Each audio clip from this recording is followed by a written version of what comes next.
Boozed and Bothered on occasion may contain content that readers and listeners find offensive or distasteful. The views and opinions expressed on this podcast or on the articles on the website are solely those of the individual authors, speakers, and or guests, and do not necessarily reflect the views of Boozed and Bothered as a whole or the views of any of Boozed and Bothered's affiliate or parent companies and organizations. Enjoy the show. France has banned guns. They haven't hit a single target. All they've hit is children. Now they're rolling down the street with a fucking Panzer. You wouldn't just jump in and get all up in it? And all of a sudden, you both take like 3 steps back and fucking look at me like I'm a weirdo. Ice-T was coming to pick him up. 18th century relic, my fat fucking ass. They're locking up the detergent. Can we not take a turn in this conspiracy town, please? I feel like there should not be 1,000 people on the freeway right Why the fuck not? Knowledge could be anything. A nuts and Do you think police brutality is an issue? Oh wait, we're putting tinfoil on. That's coming in through the bum. now. I'm straight white male. Derp, derp, derpy, derp, derp. I'm not gonna get boozed and bothered about it.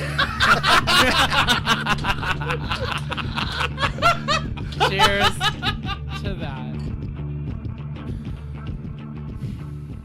Oh my god. Oh. You okay there, buddy? Yeah. I just was a little frantic when you knocked on my door because I was napping. I know. I heard you grunt. I just, yeah. I just passed the. I never sleep well on Tuesday nights, and so I only got 3 hours of sleep last night. I went to my morning meeting. I came home. I had to do a bunch of fucking admin work in like an hour and a half, and then I was almost late to the gym. And then right after that, I went to Guitar Center and dealt with fuckface, the most unhelpful customer service rep on the face of the planet. And then that's when I called Skips Music. Right. Where is Skips? Skips is on Auburn Boulevard, up by Fulton. Oh, okay. Just up the street. Yeah, so it was like 3 miles away, but I wasn't going to drive up there. So I like pulled out of my parking space, and then I like stopped and pulled into another one at the end of the Guitar Center parking lot, and I like gave them a call. Mm-hmm. And they were like, "How can I direct your call?" And I was like, "I need to speak to your audio engineer." And they were like, "1 second." And like I told him my situation, Mm-hmm. and then I told him what happened at Guitar Center, and he was like, "Oh, that sounds par for the course." Tried to warn you. And he was like, "Well, that guy is half right and half wrong. You can make it work, and you can make it work affordably." And then he started explaining it to me, and after 5 minutes, I was like, "I kind of get what you're saying, but I'm just going to drive up there." Mm-hmm. Mm-hmm. And so I drove up there. Did you make him show you? Oh, he showed me without me even asking. Oh, see, that's nice. That's what I like. That's good customer service. Yeah, so I walked in, and I was like, "Hi, Tony." And he was like, "Yeah." And I was like, "Sean." And he was like, "Oh, yeah, that's right." And he was like, "All right, come over here." And he like showed me and he showed me how to hook it all up. And then he was like, "When you are ready in the future to upgrade, this is a good option that's not as expensive as the one he recommended to you. That'll do everything you need it to do." He goes, "But until then, I know this is urgent. You're on a budget, so this is what you'll use for now. It'll work great. You won't have as many wires running in and out. It's just one wire, like one in and out to your computer." Right.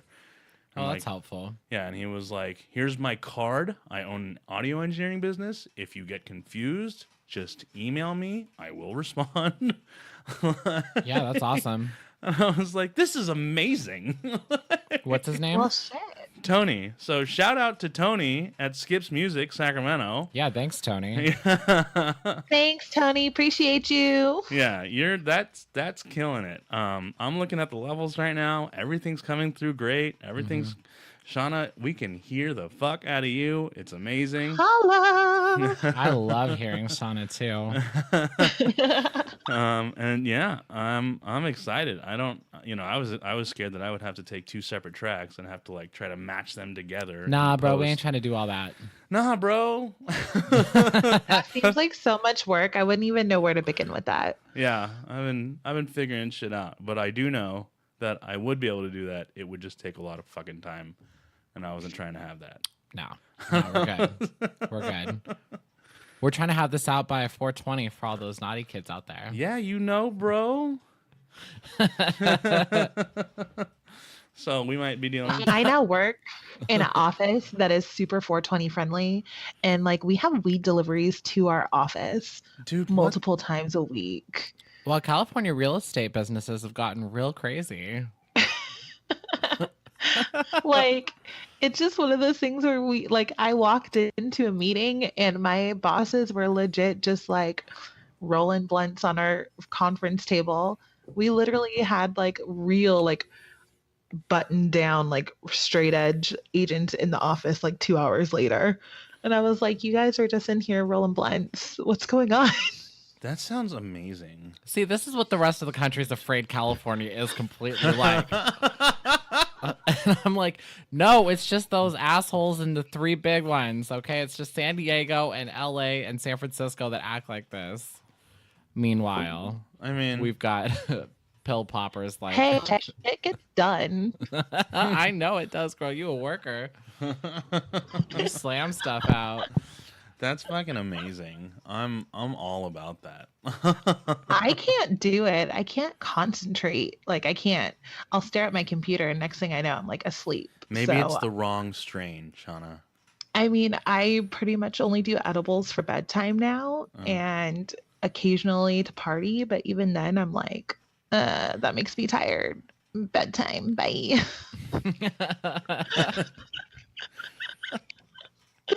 That's outstanding. I can't smoke weed because I go stupid silent for... No, you know know, that- stupid paranoid. Well, that's only if I'm watching Ancient Aliens, and that's because some things really terrify me. But I mean, you know, Shauna, you've seen me, and I am done for the day. The very first time you made me watch Archer, we smoked a lot of weed Fuck and yes. I passed out. That's the only way. That's the only way to watch. Shauna, how was Hi. your day? Guys, it was so fucking long. So, have you ever got up early because you're like, you know what? I'm going to go to work early. I'm going to accomplish things. Got up, got dressed, decided to lay back down, and then accidentally laid back down for like 2 more hours. Yes. Yep. That's exactly what I did today. And then I was like, ooh, crap, I got to get to the office. So I go to the office and everybody's in a panic because apparently we had like some investors coming in today. And I'm just like, oh, shit. I was not prepared. And I look like shit. Like, I literally put on sweatpants to work today. I don't wear sweatpants hardly ever. I put them on and I went to work because I was that late. And we had investors in the office. So, my bad. Damn. God bless it, Shauna. Luckily, I like sit in a side office where like I'm not seen unless I want to be. So like while they were in the office, I was like, I'm just gonna chill in my little dungeon. If anybody needs me, they can ping me or they can walk into my office. Other than that, I'm not going out there. I made somebody else go make my tea because I was like, I'm not walking out there.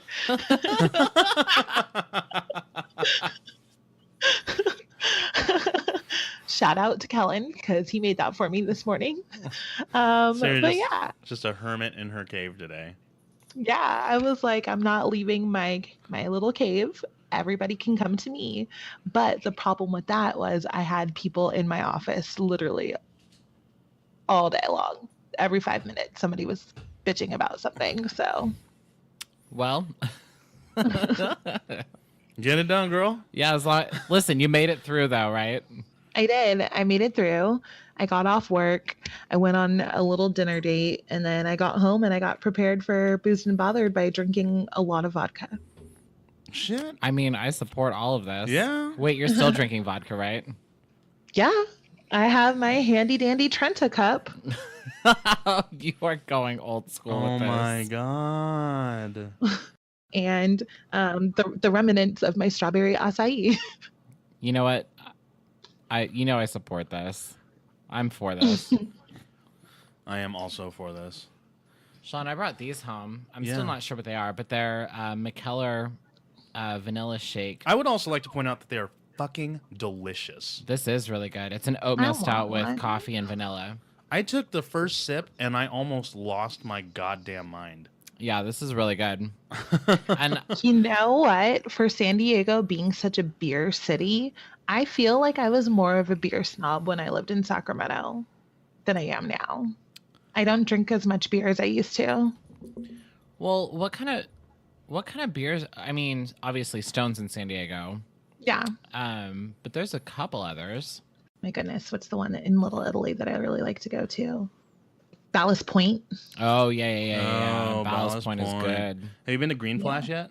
I have. I actually love Green Flash. Oh. And then we've got like a lot of microbreweries too. Yeah. And like I go to them and they're fun, but like I'm not as heavily into beer as like when I lived in Sacramento and we were drinking beer all the time. All the time. Mm-hmm. All the time. Next time you come up, we gotta just hit a bunch of There's so many breweries now. Yes, can we? I know. Like, and a lot of them have opened up like special shops and everything like that. so did Gerard ever open up that one? It's happening this summer. Yeah, it's coming. Okay. Yeah. I will be in town for that because I want to go. Yeah, I mean it's going to be a full Sacrament Brewing Company. Yeah, it's Sacrament Brewing Company, and it's going to be a full tasting and brew tours, I think, and there's going to be like a dining area. I don't know. He's definitely trying to go all out with it. Yeah. Like, definitely want to check it out. Mm-hmm. Mm-hmm. It's going to be on like what? The old side of our street? No, it's on J Street. It's on J and 16th. It's on J and 16th. What was it? What was that club that it used Azucar. It used to be Azucar. Azucar. Oh my God. I've been so drunk there. It is. We have all been very drunk there, but that place is no longer open. He picked up some prime fucking real estate. And it's really, hopefully this sticks around because that one spot is the one place that like, there are little spots in Midtown that can never keep a place. Yeah. And it's like the same spot like rolls through like different clubs, which I guess happens everywhere, but it's like there's like 2 or 3 different spots that like just roll through clubs. Yeah, it's like that particular spot just has problems for some weird reason. I'm not sure why. Mm-hmm. Yeah. I was telling the guys at work because I actually work with a couple guys who are from Sacramento also. And I know. And Johnny, they're super cute. You'd love. Anywho, I was telling them, I was like, man, like, I just want to go to like Sacramento. I want to like hang out with my friends and I want to get like shitty trashed and just like talk about things because that's what we do. Like, we sit at a bar, we all drink way too much, and then we just talk about It's called shit. enough, Shauna. We drink enough. Thank you. Whoa. We're adults. We know when to go home. Exactly. I might not have learned that lesson because there were many a times where someone has had First of someone all, saw Shauna, me on like the kitchen floor. There. First of all, there is a big difference between knowing when you're supposed to go home and actually going home. But we know when we're supposed to leave. We just don't sometimes. Yeah, that's, Awareness is key. You gotta live on the edge sometimes. Okay, from that point on, it's just, you just know what you're doing. Yeah. I'm always surprised that I made it home.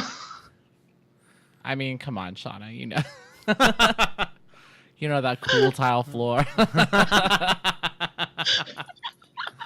I'm notorious for that, and that's still a thing. Like, It if was I'm linoleum. too drunk, all I want is tile floor.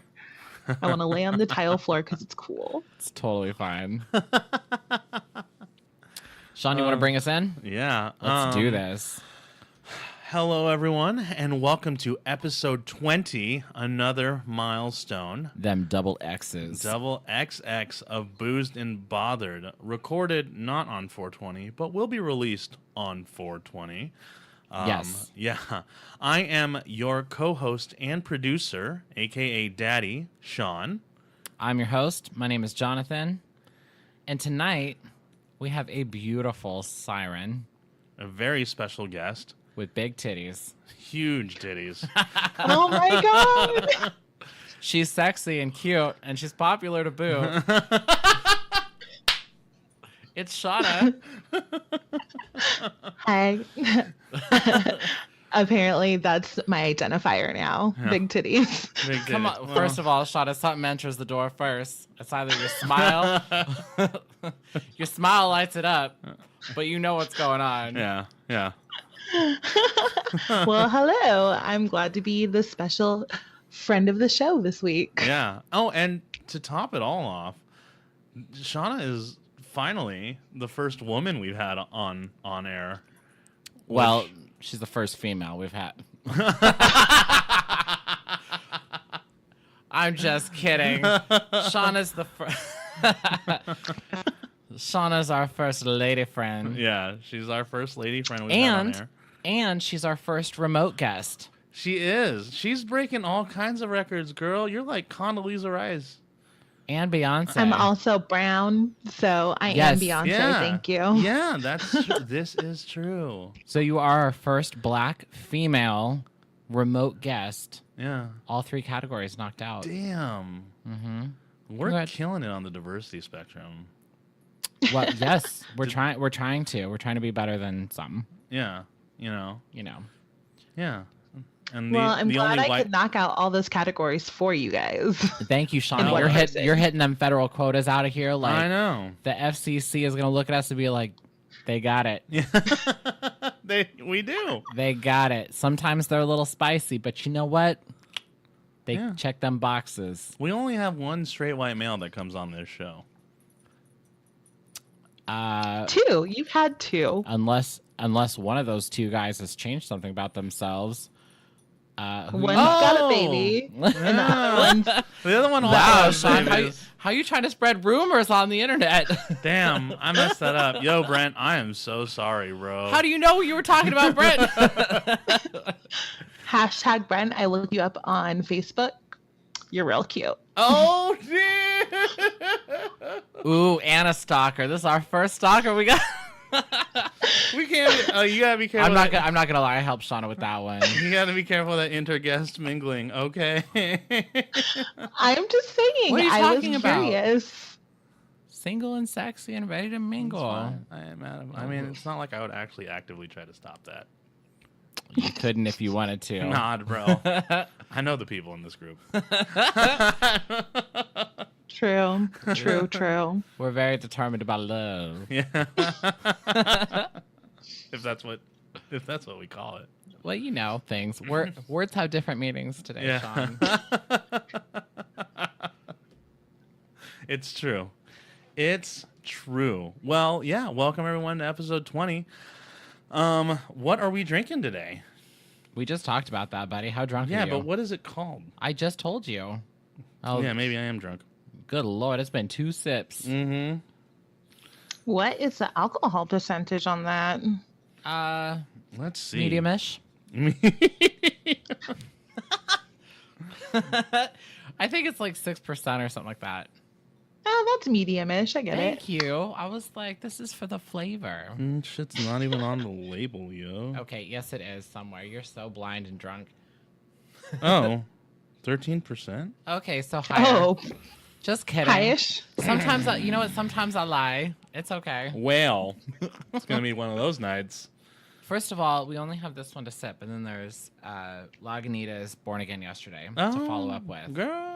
Also a good choice, guys. It is Also really a good. choice. Yeah, that's what I'm saying. You know what? I'm just still a fan of Lagunitas. I really am. Mm-hmm. There's something about the flavor. It's distinct, and some people are not, but and we talked about this last week a little bit. Some people really aren't, but I mean, it's a great, like, solid choice. It's just a nice medium to go with. Yeah, I agree with that. Their IPA is just like, it's right up the middle, I think. I agree. A little something's still one of my favorites. A little something's even better. Don't they only put that out sometimes? Yeah, That's like a seasonal thing. It's like is that early summer, late spring? What? that's our early summer beer. A little something. Yeah, I think so. They're double up. Yeah. And then there's also Lagunitas Sucks, which is another really good beer. They're uncensored, I think, or they're censored is no longer censored. I think Lagunitas Chronic is in full action since I think, yeah, isn't weed it? was legalized. Yeah, it's chronic now, isn't it? Yeah, well, it always was Chronic, but the But story. It's like officially chronic now. Yeah, they had to put a bar over it. They put a bar over it with the censored. I love how sassy they are. Yeah, well, that's what made like their brew tour so much fun, is because they have. They always talk about these stories and stuff like that, and you know they're just a bunch of stoner, beer drinking, Petaluma ass. Mm-hmm. God, you gotta Fools. love California. Yeah, you know it's a bunch of. There's a little bit of rudeness in there, and I like it. Yeah. Bad boys. I know. As they used to call them. It's so perfect. Back in my day. The amount of fucks that are given at that company are very low, and I appreciate that. And like their logo is clip art. Yeah, it's the bulldog from clip art. Yeah, it's just a clip art bulldog. I never realized that until right now. Yeah. It's just a generic clip art. Not anymore. I mean, that shit's trademarked, but you know. Yeah, I mean now, but at the time. Yeah. Well, shit. It's fucking amazing. So what kind of spicy bullshit are we getting into today? I don't know. You know, I know you guys are trying to be scary with me. Oh yeah, Johnny, we have to. We're gonna talk about Starbucks. Yeah, and the racism. We are, but we're also gonna talk about Syria. We can talk about Syria because those are the kind of bombs I can vote for. Well, I mean, Mattis wanted it voted on. That's for sure. Yeah, that came out today, and I'm not surprised by that. He wanted congressional approval. Well, I mean, I think it's still weird that people sort of underestimate his intellect, I think. Yeah. And this shouldn't be a surprise because he was asked about some of these things during his congressional hearings when he was an appointee to head the Defense Department at the beginning of the Trump administration. And he implicitly or explicitly, whichever one works better, said that congressional approval for military actions, for actions of war, is a necessary function for making sure that all Defense Department personnel, all men and women in uniform, are acting with the full faith of the government behind them. Right. You know, I'm pretty sure that he said something along those lines, and he's right. I mean, the function of war powers sits with Congress. Executing those war powers obviously sits with the president, but I'm still not sure that Trump has offered an exact reason, right, for going forward with this. They let Russia know so that they could clear out personnel. That was released today too. That also came out, which is good because targeted airstrikes should be, I mean, by their definition, should be targeted. Mm-hmm. And it seems like they were, and they were effective at destroying a facility or two or something like that. And you don't want Russian casualties. That was something that people were very concerned about, that they did not want Russian casualties because Syria puts us in direct conflict because Syria wants Russian and Iran there. We're kind of close with the Russian government, but there's still tension. Right. I mean, the Russian government are like our step siblings that we don't really like that much, but we put up with. Well, we kind of have to because they do have that regional dominance, I guess you would call it. I mean, they have pretty significant power, especially compared to the U.S. And military might to match. Yeah, but they also have a different set of legal authority when it comes to Syria, and the fact that Syria asked them to come in. Sure.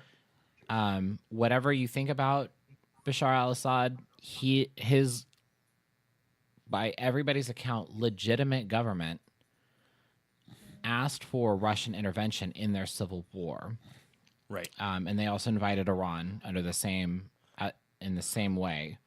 So, and the U.S. has just kind of put their missile dick in the middle of it. You know, like this is the U.S. has just kind of said, we want to be here, so we're going to be here, and we're using the UN to authorize our presence here, which would be one thing. I still don't see Trump even attempting to rationalize this, other than I wanted it done. Yeah. I mean, from what I read, he wanted quick, decisive action, and I can see why, but to be honest, we don't even know for sure that it was Assad who set up the gas attacks. We don't know. Well, and that's the thing is that, and that's true. That's the exact point. There is some question around that because especially the timing is incredibly interesting. And I'm going to put a tinfoil hat on here. But the U.S. is talking about pulling out. We're getting ready to pull out, and all of a sudden, there's these chemical attacks on Syria's own people. Also, you tie that in with what we're told about Assad is winning the war against terror and winning the war against ISIS, and kind of doing the job that he should be doing on that front. And all of a sudden, he gasses his own people. So, the timeline of events is interesting.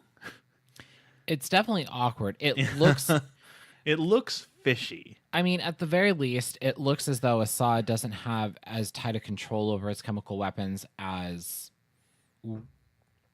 the major powers in the world would want or expect him to have. Right. But that's been true for the entire Syrian civil war for the past 5 years? Yeah. 6 years at this point.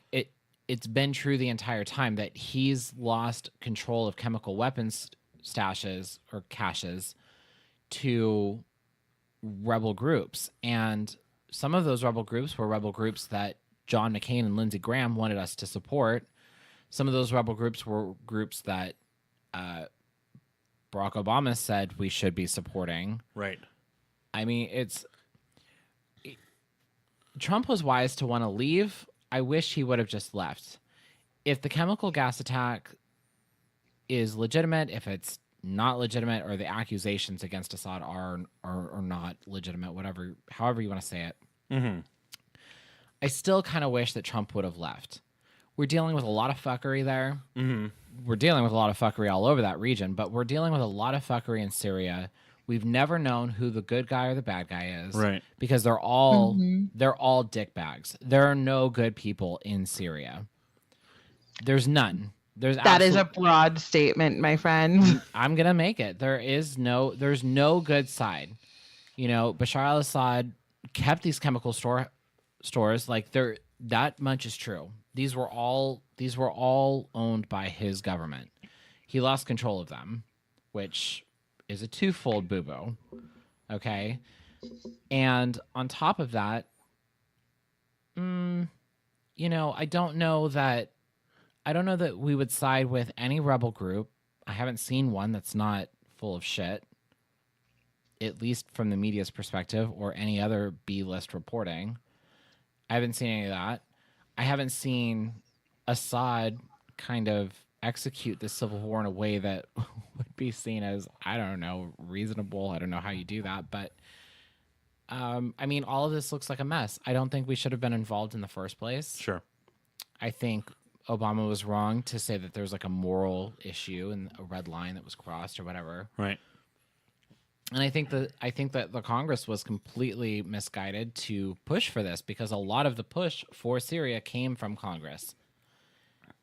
And again, even still here, a lot of the push for support and detraction from Trump's missile strikes comes from Congress on both sides. You've got a few people who are against this, but for the vast majority of both sides of the aisle in Congress, they were in favor of this.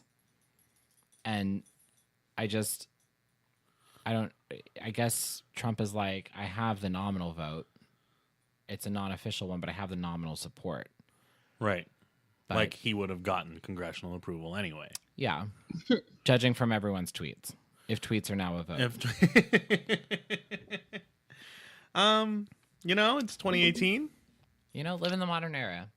I mean, he puts laws into action via tweet, so what? I guess. Well, he lets what us are you know. talking about? He lets us know he's putting laws into action via tweet. True. Touche. Slow down there, Turbo. Hey, I might have had I don't know, 30 ounces of vodka. Yeah, well, that's fine. I agree with you that he is ridiculous. But let's not. He rules from Twitter. Let's not act like every tweet he writes goes into federal code, okay? He rules from Twitter, damn it. He does. Twitter has to thank him. They have to be sending him like a gift basket. Oh my like, God, they once were. a quarter or something like that. It's interesting how the tides turn on that front because they were kind of teetering, and then Trump starts using it as his pulpit for the world because I guess whatever, it's unfiltered. He can say what he wants. And then on top of that, this year Facebook starts facing some trouble. It's a weird world. I am gonna do my best to tiptoe around Starbucks if you want to talk about Starbucks. Oh, Oh, well, shit.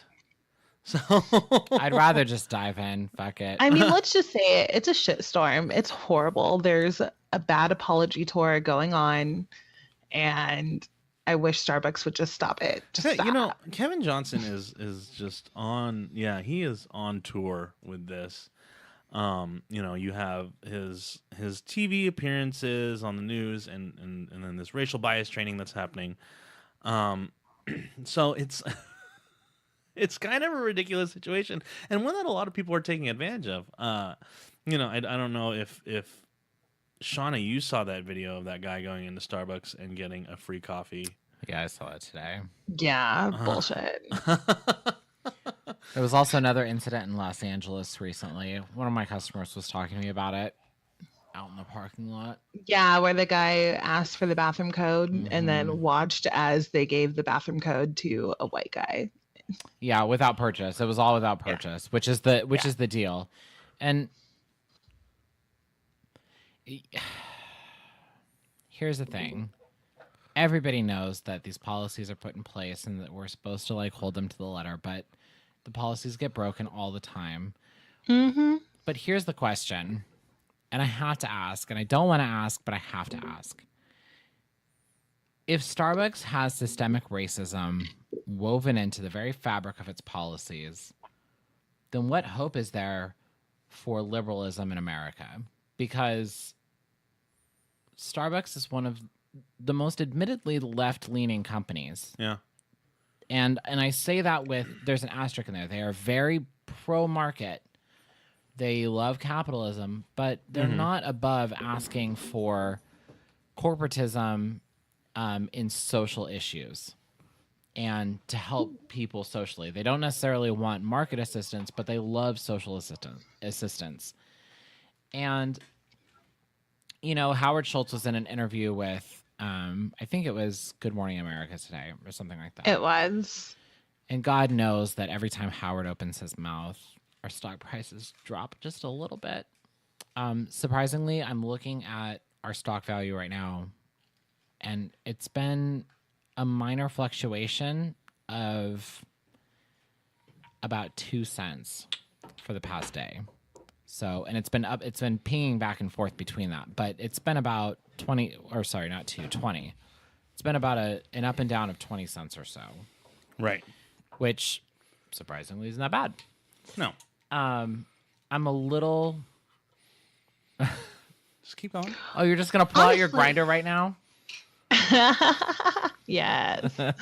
Honestly, I'm a little bit more upset with the police department than I am with Starbucks. They did not need 7 officers for this. No. And the thing is they were doing their job. And I do agree that if police ask you to leave 3 times, you should just fucking do it. But the police should assess the situation and then go back and tell that manager, hey, this is not an emergency. Don't waste taxpayers' money. See, and I agree with that too. Now,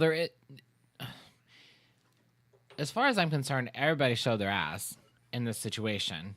Some people showed more crack than others, but everybody showed their ass in this. Right. And, Howard Schultz confirmed today that manager is no longer with the company. What that is that we're not going to fire you, but we would like to see your resignation letter. Who and Lord knows when I worked there, I knew many a manager who got that talk. But that happens in corporate America all the time. And Starbucks is such a big label that anything that happens in Starbucks becomes headline news, especially when it's controversial. The thing that bothers me is that people are like, "Oh, Starbucks is racist. I'm boycotting Starbucks, blah blah blah." I worked for Starbucks for damn near 6 years, and I, as a Black woman, have never felt any kind of oppression there. I've felt nothing but people uplifting me and wanting me to move forward in a positive light. Right. Well, I mean, and that's the thing is that Starbucks, I think people are confusing the system with an individual that this is a bad judgment call on the manager. You know, Agreed. and this is why I say everybody showed their ass in this. The stores are going to close on the 29th. Everybody's going to have a meeting. It's going to be like an hour-long meeting. Everybody's really rattled about this. You know,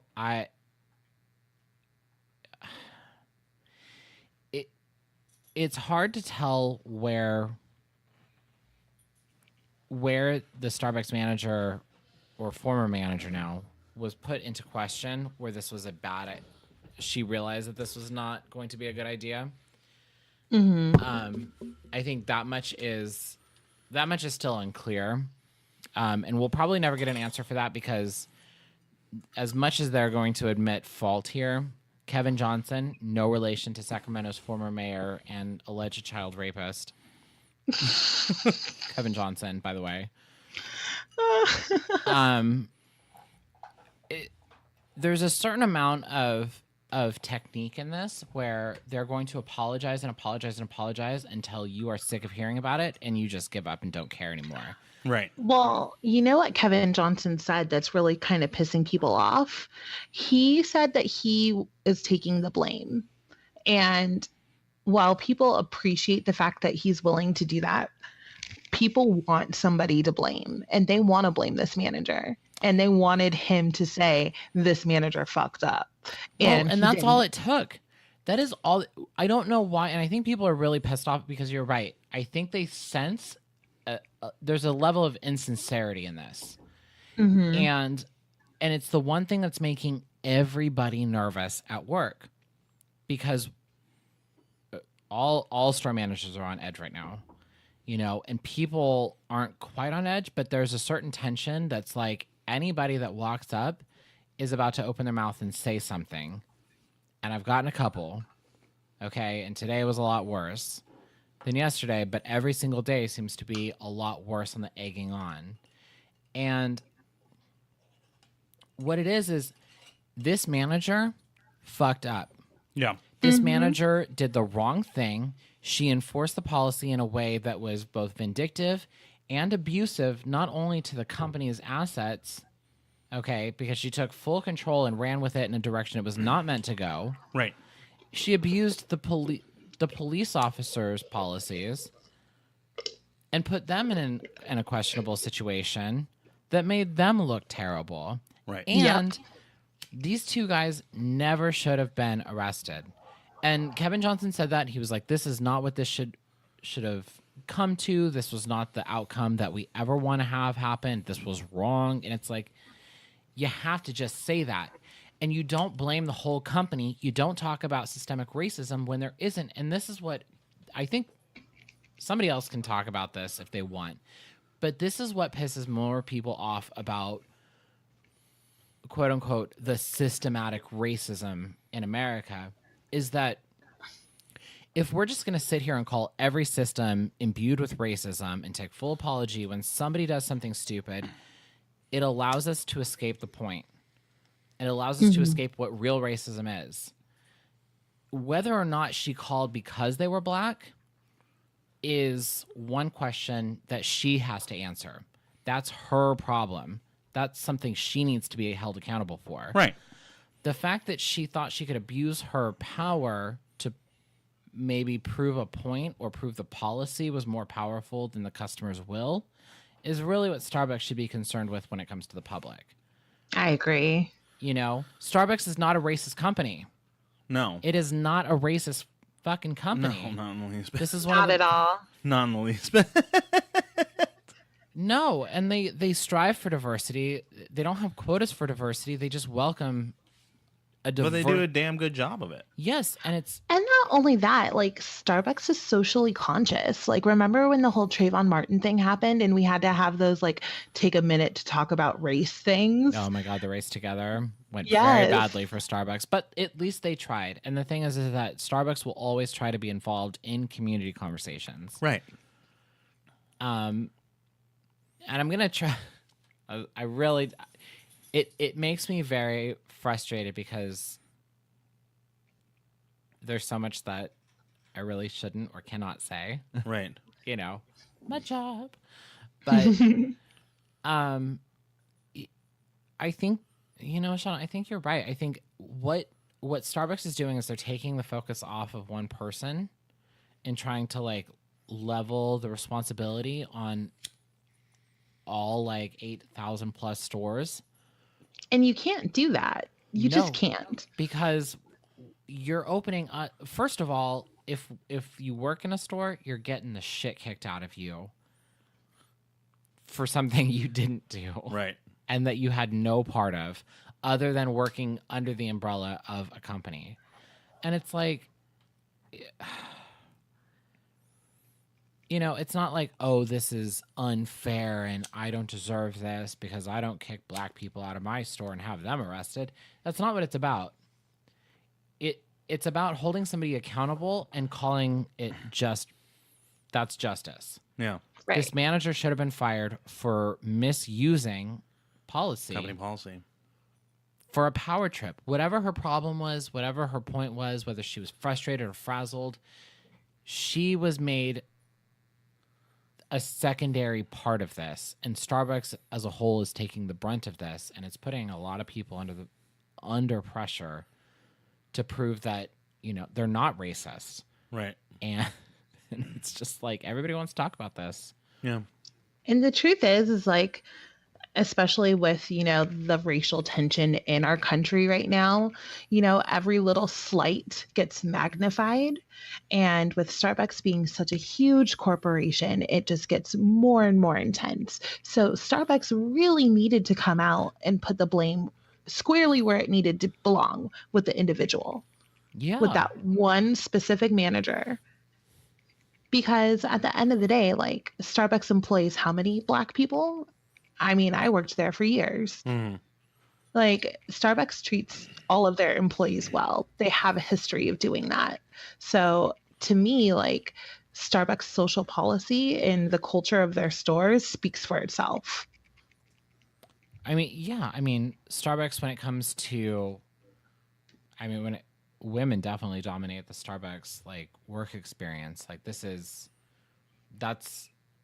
not even a question. Like women dominate in this leadership positions, management positions from top to bottom. Yeah, every manager I worked for at Starbucks, except for, well, the majority of the managers I worked for were female.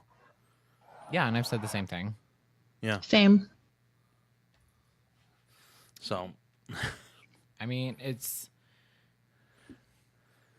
I don't know. It's an interesting conversation, and I don't know if I call it reasonable to boycott an entire company. Not even for the actions of a few, for the actions of one person who probably is a racist, but one person, and does not make a company, you know, and it's to me it's this interesting level of groupthink here, where you have one person who does a thing, and suddenly this entire group of people is racist or misogynist or bigoted or whatever, right? Which is funny to me because this is the same group of people that when I deal with and I talk about things that have been said that come out of that side of the spectrum, they say, oh, that person doesn't speak for all of us, and yada, yada, you know, you're always going to have outliers. And I'm just like, why aren't you treating this situation or any of these situations that tend to happen across America, because it's a very mixed country with a lot of different scenarios that tend to happen, why aren't you applying that same logic there? Yeah, I mean, I agree. I don't understand why this wasn't like a one-off. I appreciate the fact that Kevin Johnson's there, I appreciate the fact that I think most of the leadership board is in Philly right now. Right. Howard Schultz is there, of course. Does he have something better to do? He's still on the board of directors. You Sorry. know, Uncle Howie. Yeah, Uncle Got nothing Howard. else to do since he sold the Sonics, right? The house that, well, you bring up such sore subjects. First of all, today was playoffs. Okay, today started playoffs. How are you gonna bring that up? Because it's hilarious. The people that live in Seattle that listen are gonna be like, I'm turning the shit off. God damn. It was our basketball team. They hate him too. Well, I'm sure they do. I was looking up stats real quick while you were talking about that, and apparently 16% of Starbucks executives are people of color. There's no specifics on color, but 40% of all Starbucks workers are people of color. Yeah. Which is, I mean, if you're gonna be black and white about it, no pun intended, of course, but if you're gonna be black and white about it, that's about the diversity mix of the country. Yeah. Yeah. On the board of executives, not so much. But as far as like the full working employment, like the full employment number, the 40% of Starbucks employees are people of color, then yeah, I mean, the United States is about 60% or so white and 40% just a full blend of races. Everyone else. Yeah. Well, not everyone else, Sean. You know Jesus what I mean. Christ. All the other colors of the rainbow. But I don't know. You know, I don't want to put you on the spot, Shauna, but at the same time, you are our first black female guest. Put me on the spot. What does this look like to you? This, for me personally, this particular case is ridiculous because it should have been a non-issue. And so for me, like as a black woman, like, yeah, I feel bad that they got arrested. I feel bad that that they were profiled. But unfortunately, as young black people, we are raised knowing that this happens. We go out into the world knowing that we're going to be profiled, knowing that we have to be on our P's and Q's. So what bothers me a little bit is the fact that the police asked them 3 times to leave. When the manager confronted them, they could have easily explained to her, hey, you know, we're waiting for somebody. We're totally going to order, you know, like, well, I just think something. I think they did that. I'm sure they did to some extent, but I'm sure she came back with some sort of attitude. Like, I know how it is when you're at Starbucks and that happens. But from what I read, they were slightly confrontational as well. And something that really kind of bothers me about like a lot of these things, like these shootings and a lot of these things that get escalated, is that we're confrontational. Like we don't just like let things slide. And I understand we shouldn't let certain things slide. But if a police officer asks you to leave, just leave. You don't want to be arrested? Walk outside. Walk outside. Why do your friend's got a cell phone. You can call him.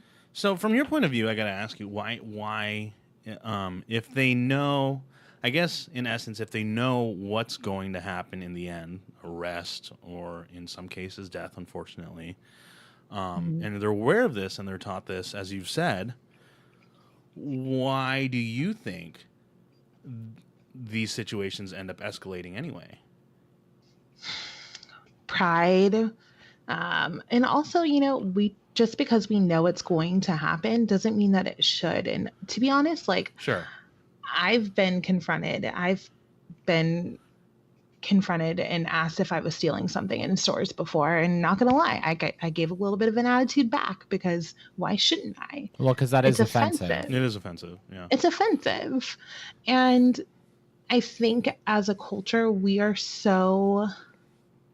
taught to be regal. We're taught to really take pride in ourselves and in our culture. Mm-hmm. And when you're offended like that, you get defensive. And when you get defensive, you get angry. And I sometimes think that anger just kind of takes over. Like my brother, I have talks with my brother all the time about this because I fear constantly that he's going to get pulled over by a cop and have something happen or something like that, because unlike me, my brother has a much bigger mouth and will pop off at a cop like it's nothing. Speaking of which, he just followed us on Instagram. Oh, welcome on, Jay. Hey, Jay. Hey, Jay, love you. But like these are conversations that me and my brother have been having since childhood. Like our dad sat us down to have these talks. The first time I went to Gulfport, Mississippi, I had to have a talk with my family because I had never experienced open racism like that. And Yeah, on that level. yeah, and I had some little old white lady like straight up call my mom a nigger fucker to my face. And I was blown away because here I am, this mixed girl from California who had never experienced that. So when you're raised to learn and kind of take that in, and we really want change in this country, we really want there to be some form of equality. And I think that we're at a point, especially with this presidency, where there's just like too much tension and every little slight is magnified. Things that probably wouldn't have bothered us maybe You said 10 every years little ago. slight is amplified? Yeah. Okay. Yeah. Things that probably wouldn't have bothered us as much 10 years ago are such huge deals now.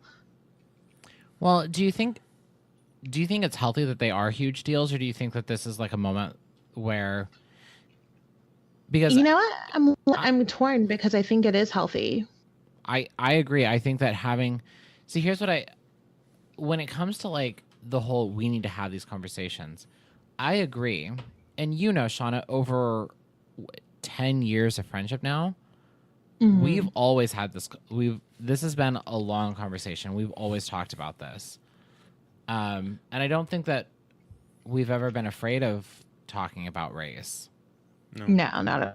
And I think that it is such an important thing, and I think that people should at least find somebody that they can have these conversations with.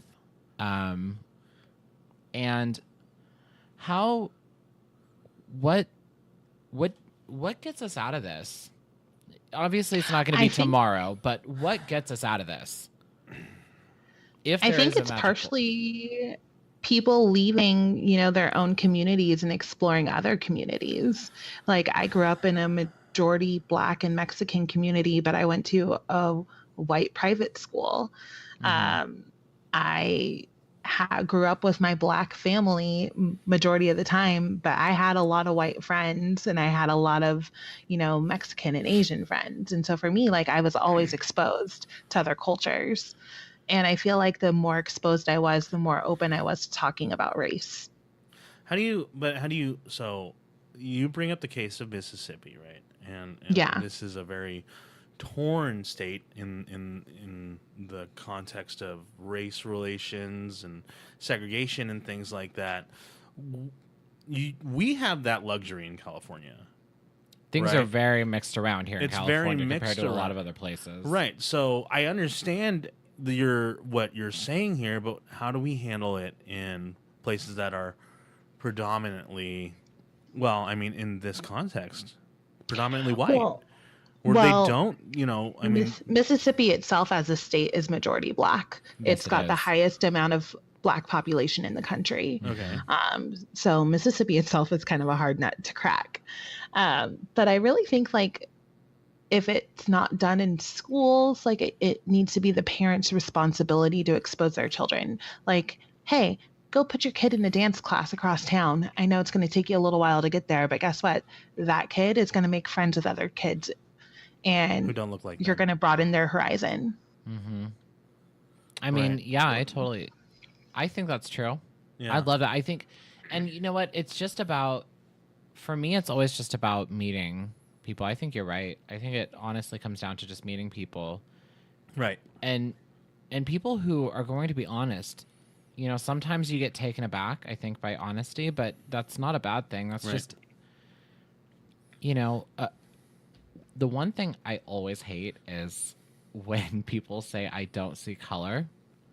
I hate that because one, it's a lie, and two, it's not about not seeing another person's ethnicity.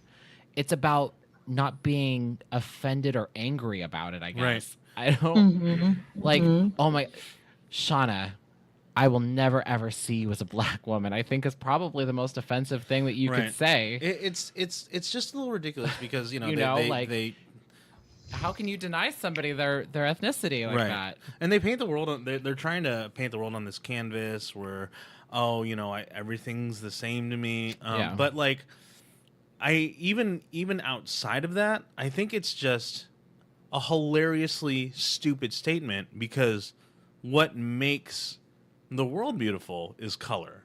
What makes a painting beautiful is the use of colors. Yeah. Right? And how about you just don't be an asshole to somebody Yeah. who's not white? How about that? Yeah. I hate that I don't see color. I love color. I love color. Yeah. I see it. It's great. I mean, I think our different cultural backgrounds is what makes us interesting. Like, Right. Yeah, how many times have we had like these really awesome, epic family dinners where we all bring together food from our people? Right. Well, I never do that. I buy food to represent my people, I guess you can say. I've Well, is there a place where I can order a dish?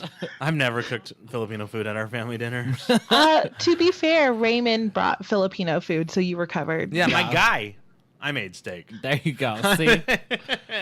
That's your family culture, though. Sean, it's fine. What, steak? I made good Yeah. old mac and cheese. Yeah, you did. You make girl. great mac and cheese, though. God damn. That shit is fucking delicious.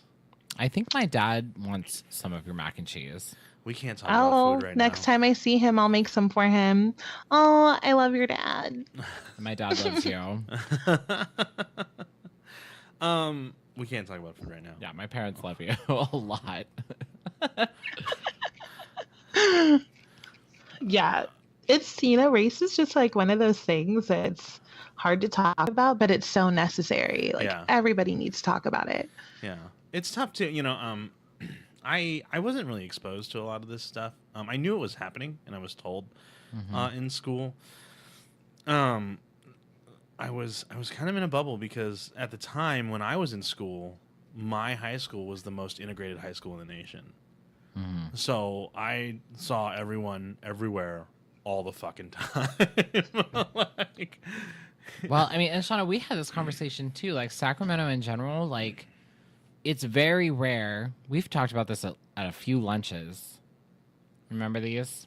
Yeah. Where we'll people watch for hours at lunch, just drinking and eating, and almost no group has one ethnic. But I think that was, I mean, and that's just something I love that about Sacramento. Sacramento is incredibly diverse. yeah, I mean, look it's at our incredibly group. Our group integrated. is super diverse. yeah, Actually, I think that for the majority of the time, I'm the only white person in this group. yeah. Unless Alexa's around. Oh, that's true. hmm Yeah, Natalie doesn't count because she's foreign born. yeah. She's not American white. Yeah, no, she's Bulgarian. She's actually, actual European.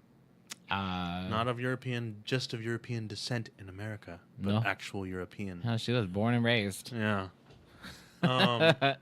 Yeah, yeah. Yeah, I'm. It's really, it's mostly just me, which is fine. I mean, I don't. But you're mind. not even like, and the funny thing is, as the white guy in the group, you're not a straight white male. Nope. I got all your colors right here. I'll be the pink It's on your so rainbow. true. It's like a trump card. It's your trump card. It's I'm white. I didn't. Wow, that came. Wow, out. punny. Yeah. Wow, I didn't mean that, but that works. But it's you're white male, but you're gay. As gay as they come. I'm sure they come. Wow. So, this is one I wanted to get to today because yesterday, Barbara Bush passed away. R.I.P. Barbara. Listen, America's mother. America's. First of all, the mother that America needed, okay, because she didn't take no bullshit from anybody. My favorite Barbara Bush moment where she'll always talk about who her favorite son is, and Jeb thinks it's him, and she's standing next to him. He's like, "Oh, thanks, Mom," and she just looks at him and laughs. Then looks back on the camera and puts on that nice press-friendly smile as they start flashing. So I read the sweetest thing about this today. So apparently she passed away while, our former president was holding her hand, and they had been together for 73 years, and they met when she was 16. And like the whole story was just like Sobbville. I was they like were crying. He's like the only man she's ever kissed. Vice versa. Yeah. They were the only people. They were each other's first kiss. That's like That's some old school sweet shit. some people would call that couples goals. That is couples goals. Listen, I mean, politics aside, she was the wife and mother of 2 presidents. Right. The first woman to do that since Abigail Adams. Mm-hmm. Also R.I.P. It's been a while, but Long time. Okay. it's been a minute, but same vein. Rest in peace. And what can you say? Like Barbara Bush, people. I think some of the things that I hate about the internet is that people can voice their like shitty opinions, and people would blame her for George Bush's nonsense and for her husband's nonsense.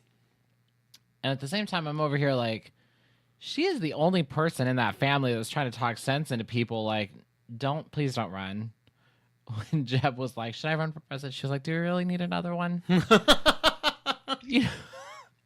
I feel like she probably was like, she was probably at Thanksgiving with like a brandy and just like super chill. Like I would probably want to be her friend and like just sit with my plate of turkey right next to her and listen to her talk shit about people.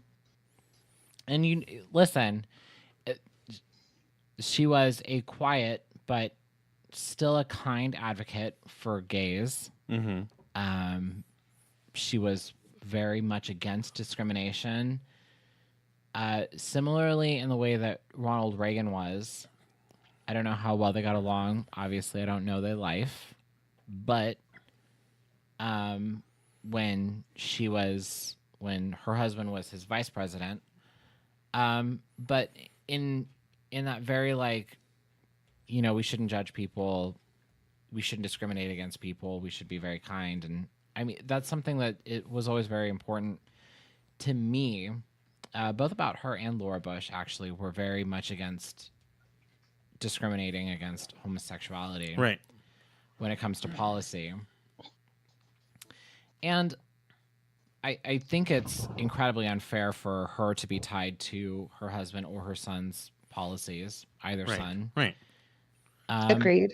And, I think it's been pretty clear that the Bush women have, one, been the most fun, looking at you, Bush twins.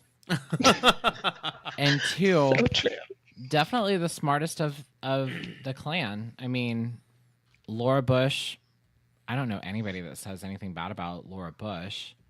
And they would be wrong if they did, I think. And Barbara Bush, I think everybody loves Barbara Bush. Mm-hmm. I think you have to dig real deep to find some sort of hatred for a woman because of policies and politics from her husband or her son. Right. I think that's nonsense. Yeah. But, rest in peace, Barbara.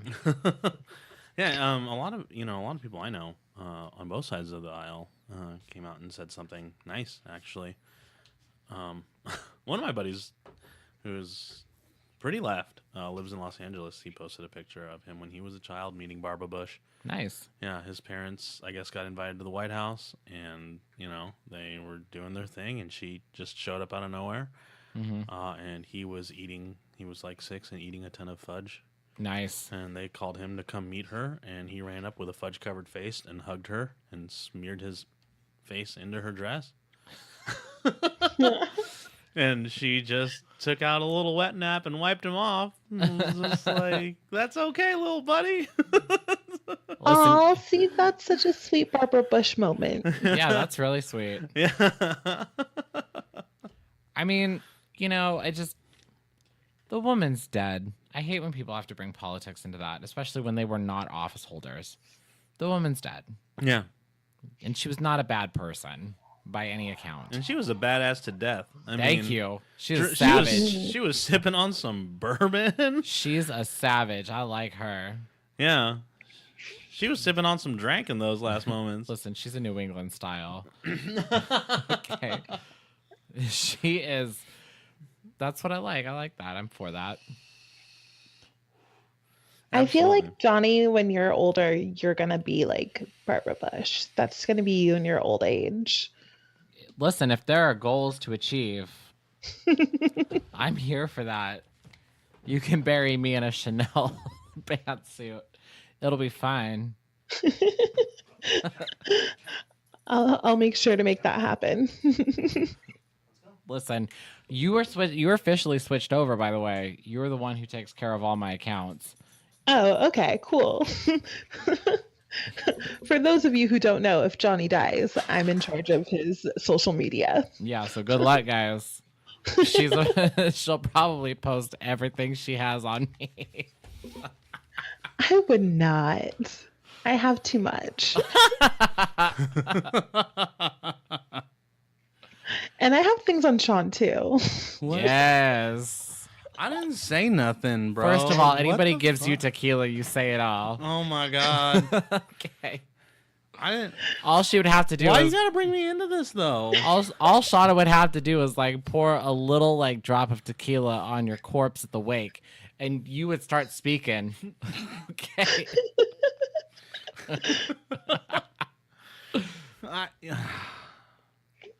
Shauna has seen more than enough of me being ridiculous. Let's just say there was a 15-day bender that we all almost died. I didn't almost die. I was at home. I saw y'all, and I was like, look how tired I am. I learned some good lessons then, though. Good lessons were had. Like, now I want to know. Good lessons. Don't get kicked out of the mix. Yep. Because that happened to me twice. Let's see. Be careful who you're friends with. Oh wow, y'all going real deep on this. I did not realize we were pulling it out. I'm just saying lessons were had that summer. Oh yeah, over that full summer, that was a. That was a couple years. Let's see. Yeah, but you know what? For the most part, I just remember it being like epic night after epic night after epic night. And then like when we got to like day like 13 or 14, I was dying. I was like, I can't, my body cannot party anymore. My feet were dragging into the club on day 15. I was in bed by 1:30 every morning. Okay, y'all were out doing the most. I was like, oh, I'm gonna go. Good luck. No, Johnny, you're a liar because we saw you. We don't have to talk about these things. On a midtown stroll. As I was eating a burrito in Sean's car. No way. Listen, everybody has to make it home eventually, okay? That's just what Midtown is like. I miss the life. What are y'all doing for 420? Well, Is there? I mean, you're smoking right now. hell, it's our Shauna? it's 420 episode. Well, I'm going to be at work that day, which means I Obviously, will you'll have have weed access to everything. Yeah, I was just gonna say. Do people get high at the office? Yeah, they do. Like, do they do it under wraps, or are they very overt about it and doing it like in a conference room? It depends on who's in the office. So days when we have visitors, like real estate agents, or we have like brokers come in, then nothing happens. But days when there's nobody coming in, like you'll see the CEO of the company like doing a gravity bong hit in our conference room. Bro, what? Outstanding. Wait, aren't those made out of 2 liters? 2-liter soda pretty bottles? Sure. Yeah. Do you guys have a keg? I haven't seen one of those since I was 20. Jesus Christ. No, but apparently, so they don't do this anymore. But apparently, they used to like buy beer for the office on Fridays. That doesn't happen. So again, in my little office, there's like a mini fridge, and I opened it up one day, and there was a bottle of vodka in there. I Like bet there just isn't randomly. anymore. Yeah. No, it's still there. What are you talking about, Shauna? Live your best life. You know what I'm saying? I put a little bit of it in my Jamba Juice. I knew it. She put it in her fucking Jamba Juice too. I was expecting her to say coffee, and she goes, "I put a little bit of it in my If Jamba there's Juice." ever been a more California sentence, Please let us know. please let us know, because I right now think we have a clear winner. Hey, let me tell you, it got me through the day. Was it the energy boost or the vodka? I don't know. One of the two. It was full of probiotics. And the funny thing is like I really don't drink as often as I used to. So like I Do only put a any of little us? bit. Yeah, None I of only us put a do. little We are- bit and I got a We are buzz. older and more mature and wiser now. Well, maybe we drink as often as we used to. We just don't drink as hard as we used to. Yeah. Yeah. I think at any given time, even just out of the three of us, one of us is having some alcohol at some point in the evening. Oh yeah, True. for sure. But that's called. know what it but that's is? culture, Sean. Okay. I'm not mad about it. Damn. For me, like My I people don't drink as believe. often as I used to, but I still drink like when I'm drinking, I go hard in the paint. Still. Oh, see, I don't do that. No. I don't. Well, do I do that because I don't drink very often now. Like I maybe drink like because I'm dating now, I am drinking a little bit more. Your body's like, Drinking. I helps remember dating. this. Drinking helps the dating process. Yeah, that's you true. know. It so does. Like if I'm not going to have at least 2 drinks, I don't know how to survive a date anymore. So So it's not those inhibitions. It just gotta loosen up. Listen, dating is very difficult. Okay, it's very hard, Oh, and meeting I new know. people can be, it's always an awkward thing. No matter what, it's always a little awkward. it's the worst. So having a drink and a good conversation, it's good for you. It's called being Yeah. healthy. Yeah. Yeah. I'll go with that. my theory is as long as I don't go into work hungover, I'm good. I'm golden. Ooh, I used to show up to work drunk so much. What in the God blessed? When I was working as a server, Oh well, that's just I get my hangover halfway through the shift. Jesus Christ. You- Oh, remember when I used to bartend and I used to be like, come to the bar, guys. Oh, You'll drink for free. bro. That was my birthday. That was so fucked up. That's what she meant by the tequila. Oh, I didn't serve him tequila that day. He was drinking Coconut Grove Creepers. R.I.P. Coconut Grove. We're Yeah, talking thank you. about iconic passings. Oh Oh, god, a few years ago. I was drunk as fuck. Good times. Good times. Y'all are a mess. It's true. Speaking of good times, maybe Trump has been chatting with North Korea. So we have heard. I bet it's a Facebook I am.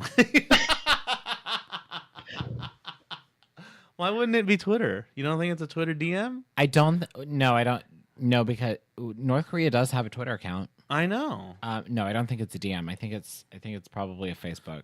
And also, It's I- a group chat. I find it. South Korea, Russia, Japan, and China are all in there.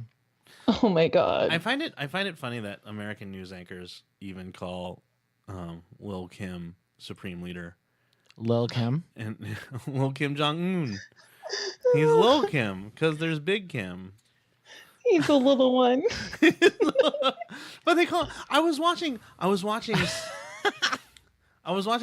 today. They got us all blown up. I was watching NBC today at a friend's house while we were waiting for dinner to get ready, and Lester Holt is there, and he's talking. I can't remember who he's talking to, but this guy, white, clearly American, was just like, "We're not entirely sure what's going to happen from the talks between the president and supreme leader." And I was all, What the fuck did you just call him?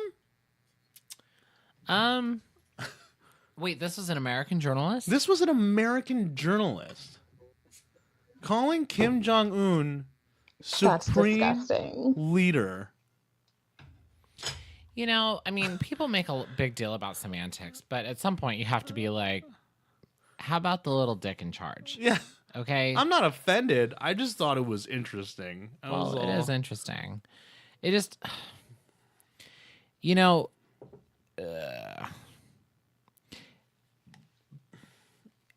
it could have been just an attempt at being funny, He was deadpan. but you know, we watched the Cato Institute's video this morning, right, Sean? Which one? Of who was it that was speaking at the European Union?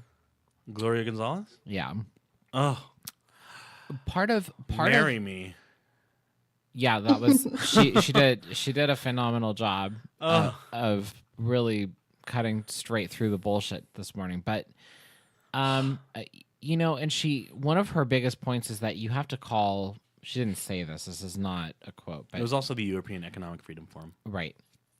You know, you can't lie to people about what you're selling them, and I think American media, to tie this back, American media kind of does that when it comes to North Korea, is that they try to paint things very differently in order to, I guess, massage their own political instincts. Right.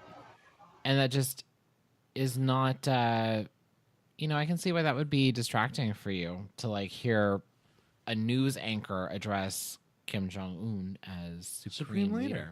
It just seems, because it's wrong. It comes out as wrong. That shit is out of pocket. It just shouldn't happen. Yeah. It really shouldn't. So they did talk, have talked, are chatting. I don't know. Well, I really want to know what they talked about. Well, Trump made probably mentions. basketball. They're both fans of Dennis Rodman. Trump made mentions of denuclearization in his latest. So did Kimmy Girl. Yeah, they made, and they talked about denuclearization, and Trump said denuclearization is good for the world and North Korea. He said it went really well. He says a lot of things go really well. Yeah, I know. So, but I know. But he, he did say, walking into it, that if it wasn't going to go well in the middle of it, he would just leave. He says it went well. There were talks of denuclearization. But I don't know. I mean, AP reports that Trump leaves open possibility of bailing on meeting with Kim. So there's a lot of weirdness around this, and I'm not entirely sure what's going on at this point. Well, I think it's very complex, and I think that Trump probably is realizing how complex it is.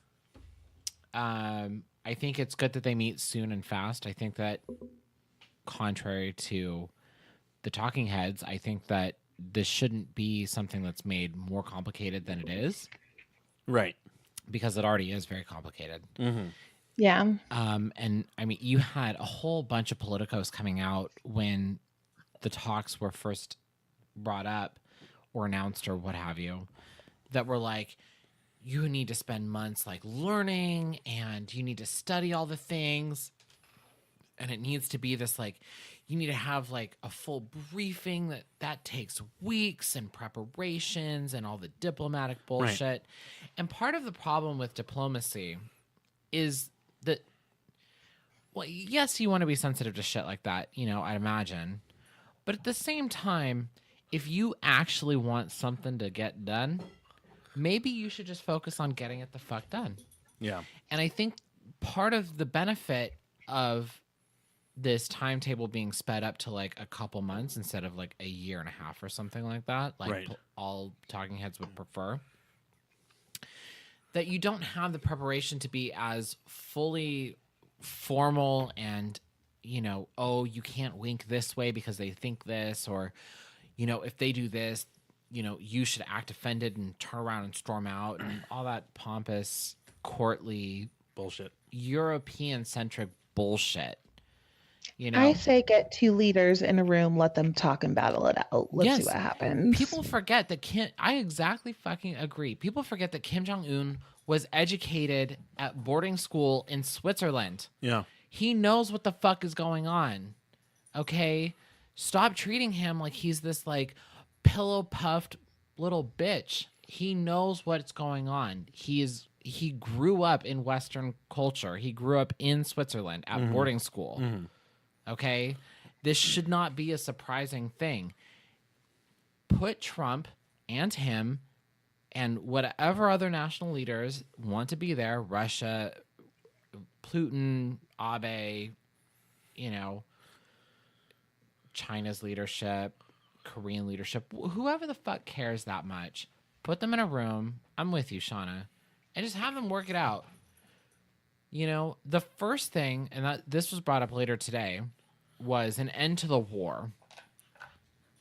If we can move past armistice and put ourselves in a position where an actual end to the Korean War is achieved, everybody benefits.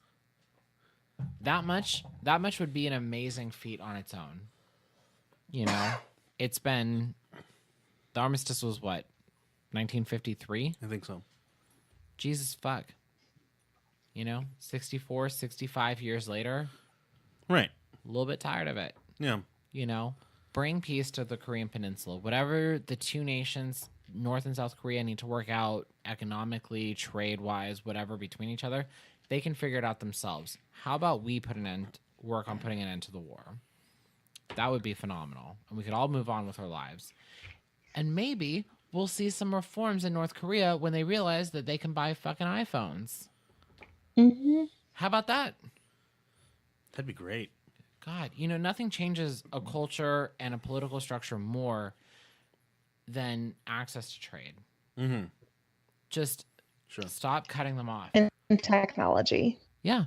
The people will change the country on your own. You don't have to drop bombs.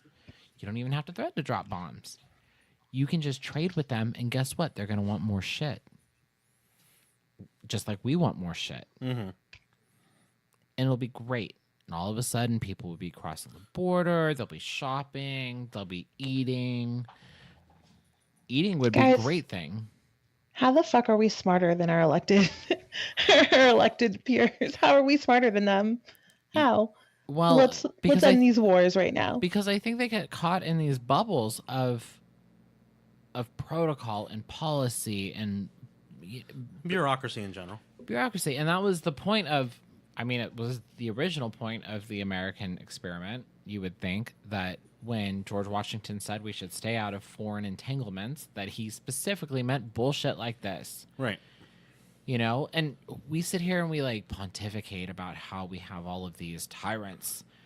Real tyrants existed in George Washington's day. Okay, he fucking knew them. He kicked one off out of this country, in fact. And if we're going to sit here and think that there are worse people than Hitler, that there are worse people than Stalin, that there are worse people than Mao, or that there are more oppressive regimes than the kings of Europe that enslaved Africans and Middle Easterners and people in Latin America, then one, we're full of bullshit because, you know, our ancestors have seen some shit, okay? We're a little better off. Right. And there's nothing that trade can't fix. You know, that goes for the Trump administration too, with their little war on China. Yeah. No, and I was thinking of those tax tariffs as you were talking about trade. But yeah, trade is the pinnacle of peace. It's one of the ultimate signs. Who said it? If goods don't cross borders, armies will. Oh, I don't know. But that's a good quote. That's good. Yeah. No, it's an interesting situation. I mean, I don't. You know, these developments are pretty new at this point, and so I don't know what to think of it currently and what's going on, because you know the president is very off the cuff and he likes to say what he likes to say and Bastia. Sorry, that came from Bastia. Friedrich. Oh, Friedrich. When Friedrich good, Bastiat. well, allegedly, it's no confirmation, but Oh. allegedly, it's when goods don't cross borders, soldiers will. And the thing is that wars are fought between governments; they're not fought between people, but people end up dying for governments. Yeah. And the fact is that we have no ill will towards the North Korean people. And the North Korean people, presumably, have nothing against us. Right. Our government, maybe. Their government, clearly. But this is one of those things where I just, and I've said this before, not on here, but in the real world, that I don't necessarily think that foreign policy should be dictated by the federal government. I think that ambassadors and whatnot that's obviously a job of government, but I think when it comes to foreign relations as far as trade, probably not the government's business. So if it's not the government's business, then who takes care of it? Do you want to buy something from Italy? Do you want to buy something from China? Then buy it from Italy or China. Oh, yeah, I buy shit from China all the time. Right. But if you want to buy something from a foreign country, first of all, think about your house, Shauna. Do you have anything in your house that's made in the United States? I'm sure you do. Probably not. But if you look at your coffee maker, if you look at your refrigerator, if you look at your TV, if you look at Tino's dog food, how's my little nephew, baby? He's sleeping. Love that puppers. There's nothing wrong with foreign goods. Right. And I think people should be in charge of what they want to buy from other people. If someone's selling something, then fucking buy it if you want it. And we shouldn't allow the government to dictate. Trade should be free and open. Goods should always be free flow. Fuck the risk. Okay? Take the risk on. It's worth it to have people prosper globally. And governments clearly can't make heads or tails out of shit because we still don't know if Assad really did gas his own people. Right. On the eve of declaring victory in Right. the civil war. It just makes no sense to me. It just makes no sense. I'm not trying to put a tinfoil hat on, but it looks so weird. And John Bolton's pretty new to this whole situation. Yeah, John Bolton's in this bitch. That's how you know some shit's going wrong. And you know what? I hate to agree with Alex Jones and his conspiracy theories. Oh my god. I hate to agree with him, but shit, this was really conspicuous. Some gay frogs up in this, man. Yeah, did you see his flip the fuck out video after? Yes. Yeah. He went ham. He still got his standard liberal hate in. Good for you for staying principled, I guess. I don't know. But also, He was like, fuck Trump. yeah, he was like, these goddamn fucking liberal scum. And then he was, just like, fuck Trump and fuck these assholes. Alex Jones is always so extra, but It's that super He's male vitality. literally my guilty pleasure because I love watching him because he's a hot fucking mess.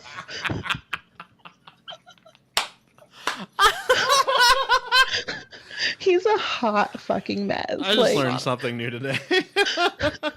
Sean, I fucking love you.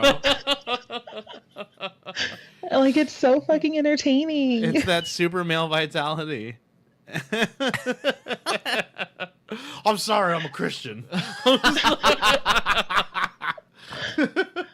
Oh, open a beer, watch Alex Jones on InfoWars, and just laugh my ass off. Yeah. No wonder San Diego's so red. Alex Jones is probably sitting there like, San Diego's one of my hardest markets. This is huge for me. Meanwhile, it's just Shauna sharing Alex Jones. It's just me. It's just me being like, watch this shit. It's so funny. Have you cracked open a drink and done this with friends? No, I haven't. Oh my god. Oh, this is None one of of those my friends secret. here into politics. This is one of those sexy single behaviors. Is that what it's called? Yeah. None of my friends here are into politics, so I have to save all this stuff up for when I come home and visit y'all.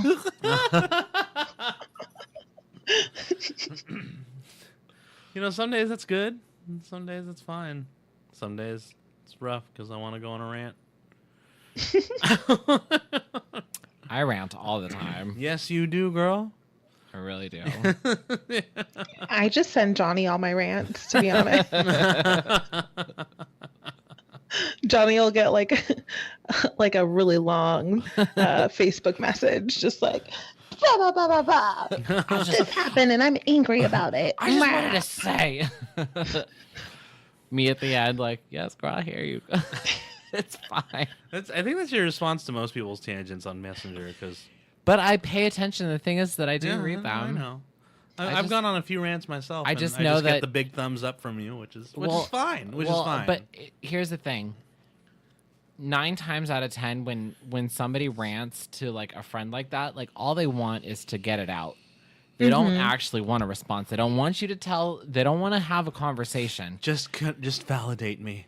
Yeah, and not even that. Not even that. It's not even about the validation, man. It is literally about the fact that they just need to fucking get it out. You know, I just need to say it. I just need someone to actually read it. And before you react, I need to know that you spent the time reading it, because there's no way that you can give me a thumbs up in 5.2 seconds. You need to wait.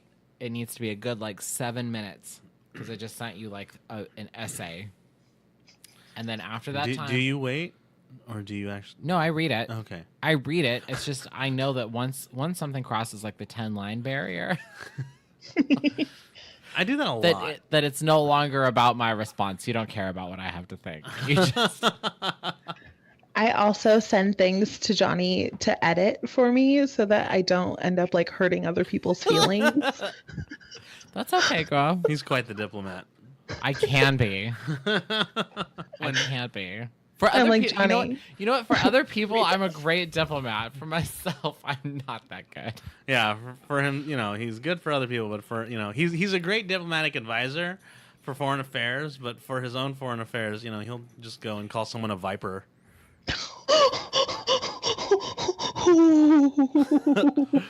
Listen. Did I say something? You a dangerous woman.